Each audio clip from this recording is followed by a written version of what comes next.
권영철 선임 기자. 네, 안녕하십니까. 그러니까 지금 증언만 무성하지 증거가 있냐, 증거 있으면 내놔봐라. 지금 이게 이재호 전 임원과 그 측근들 얘기예요.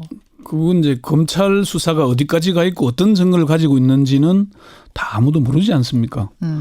이명박 그 측근들이 다 뭐 말만 있다고 얘기하지만 그럼 말에서 시작되는 것이 어디서 시작되겠습니까? 그리고요. 제가 어제 이제 끝나고 나서 법조인들하고 얘기를 좀 해보니까 그 얘기를 하더라고요. 증거라 함은 네. 증언이 포함되는 거다. 당연하죠. 그러니까 물증, 증언, 증인 이게 다 합쳐서 증거지. 정황 증거도 증거죠. 그럼요. 네. 그 종이로 뭐가 나와야 그것만이 증거가 아니다. 근데 지금 증언이 한두 명이 아니라 여러 명에게 일치되는 증언이 나오면 그거는 확실한 증거로 인정받는다. 그렇죠. 법률적으로도 그렇답니다. 네, 네. 답이 좀 되셨죠? 예. Y뉴스 가겠습니다. 뭐 가지고 오셨어요? 역시 이제 그 얘기입니다. 지금 이명박 전 대통령의 구속영장 청구 초일기에 들어갔죠. 예.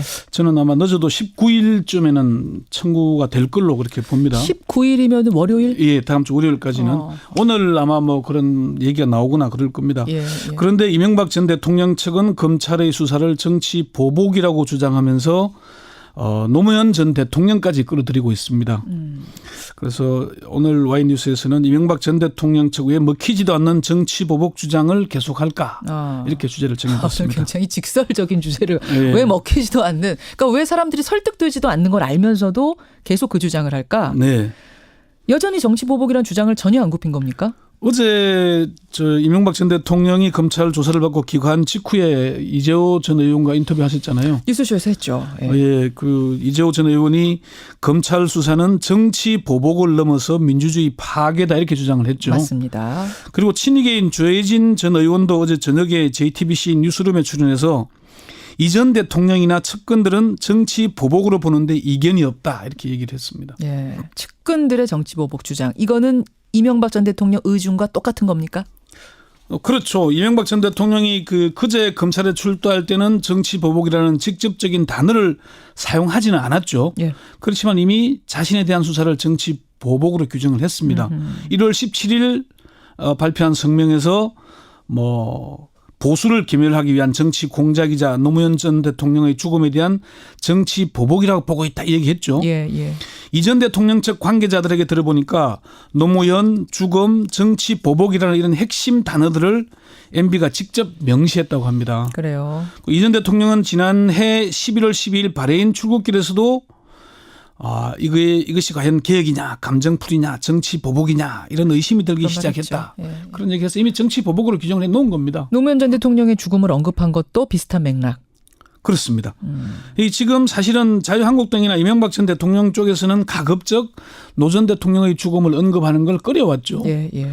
그러다가 MB 소환을 계기로 노 전 대통령을 소환하기 시작한 겁니다. 그야말로 노 전 대통령이 강제 소환이 됐어요. 네, 그래요. 예. 홍준표 대표가 MB 소환일인 그제 페이스북에 이명박 전 대통령은 굳이 말하자면 노무현 전 대통령처럼 개인 비리 혐의로 포토라인에 선다 이런 얘기를 했죠.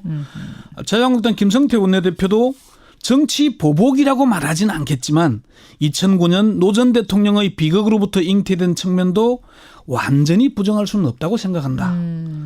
조혜진 전 의원도 민주당이나 여권에서는 공공연하게 노무현 전 대통령의 한을 풀어줘야 한다는 얘기가 나왔다 이렇게 얘기를 했잖아요. 예.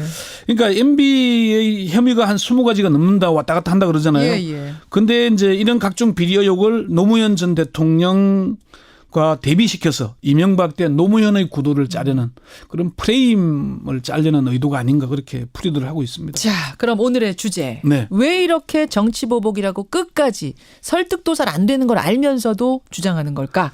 왜입니까? 첫 번째는 정치 보복 프레임 외에는 대응할 방법이 없기 때문입니다. 뾰족한 다른 방법이 없다? 그게 아니면 혐의를 시인해버려야 되는데 최창렬 용인대 교수는 MB 측근들의 자백과 진술, 증거 등이 명확하기 때문에 정치 보복 프레임이 아니면 대항할 방법이 없기 때문이다. 윤희용 오피니언 라이브 이론분석센터장도 MB의 혐의에 대한 사실 여부나 법리적인 문제로 다투기 어렵기 때문에 정치 보복 프레임을 사용하는 것으로 보인다. 법리적으로 다투기 어렵다는 걸 이미 판단을 했다? 김원흠 한국정치아카데미 원장은 MB의 혐의를 무조건 시인하기는 어렵고 그렇다고 반박하기도 어려우니까 항변하는 방식이 정치 보복 주장 아니겠나 이렇게 얘기를 했습니다. 두 번째는 정치 보복을 해본 경험이 있기 때문이 아니겠냐는 분석입니다. 이게 정치 보복이라는 게 사실 정치 권력을 잡은 쪽이 상대 쪽을 뭐 찍어서 누르는 거죠. 예, 큰 표적 수사를 통해서 정치 보복하는 거잖아요. 찍어서 터는 거죠. 그러니까 이명박 전 대통령 쪽에서는 사실 노무현 전 대통령을 중업으로 내본 과정, 네. 표적 세무조사, 표적 수사 이건 이미 뭐 지금 현재 검찰이 다시 수사에 들어가 있습니다. 표적 세무조사는 예. 뒤에 설명을 하겠습니다만 이런 문제. 세 번째는 편가르기와 지지층의 결집을 위해서라는 분석입니다. MB의 혐의를 인정하고 주저앉기에는 자유한국당이 다가오는 지방선거에서 너무 궁색하게 되겠죠. 자유한국당 홍준표 대표가 모든 것을 지방정부 장악을 위한 6.13 지방선거용으로 국정을 몰아가고 있는 문 정권을 보고 있노라면은 이 나라의 미래가 참으로 걱정된다고 밝힌 대목이 시사하는 바가 참 큰 겁니다. 김동영 한국사회여론연구소 기획실장은 노무현 전 대통령을 소환하는 건 지지층을 결집하려는 의도다. 역시 그런 MB 말이에요. 수사가 노 전 대통령 죽음에 대한 안갚음이라는 인상을 주기 위한 것이다. 노무현 이름을 꺼내는 순간 이명박과 노무현 대비된다. 이건 이런 얘기죠. 검찰은 뭐라 그래요? 지금 이 정치보복이라는 MB 측 주장에 대해서 뭐라고 답합니까? 검찰에서는 전혀 의도한 게 아니라는 입장입니다. 사실 이 수사가 어떻게 시작이 됐냐면은 원세훈 전 국정원장의 댓글 공작에 대한 수사가 국정원 개혁 TF의 수사 의뢰로 시작이 됐잖아요. 그러니까 이게 지금 정치보복은 아까 그러셨잖아요. 아예 찍어서 자 이제 정권 바뀌었어요. 예전에 그랬죠.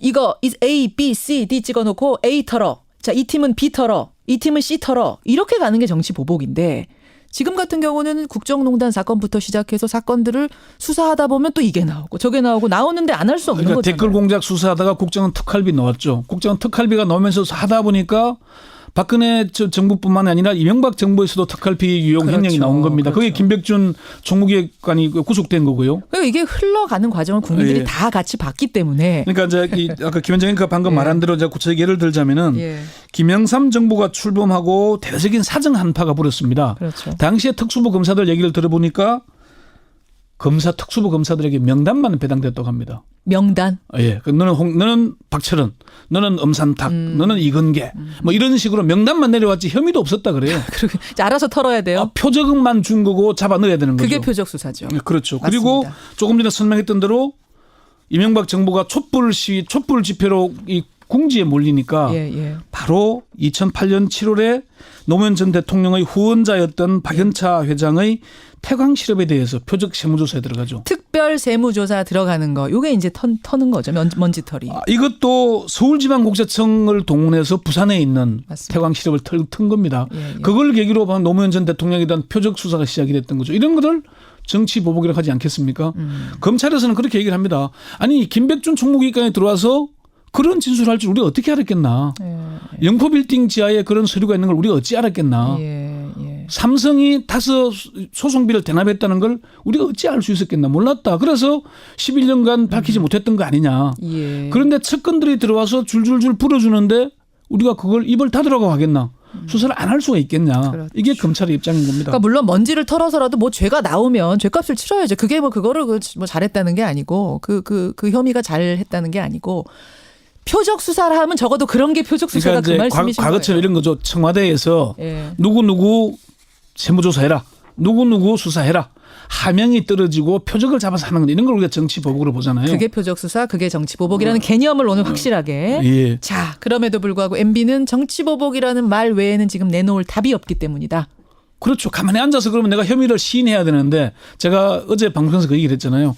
검찰이 마지막까지 긴장했던 것은 이명박 전 대통령이 출두할 때까지 내 잘못이다. 다스는 내 거다라고 시인해버리고 내가 사회 환원하겠다. 이렇게 나오면은 수사팀으로서는 좀 난감한 입장에 처할 수 있는. 오히려 구속을 못 시키는 상황이 될 거다. 그걸 긴장했다라고 얘기하는 거니까 정치보복 프레임을 끌고 가는 것은 결국은 지지층을 결집시켜서 마지막까지 뭔가 좀 맞서보겠다는.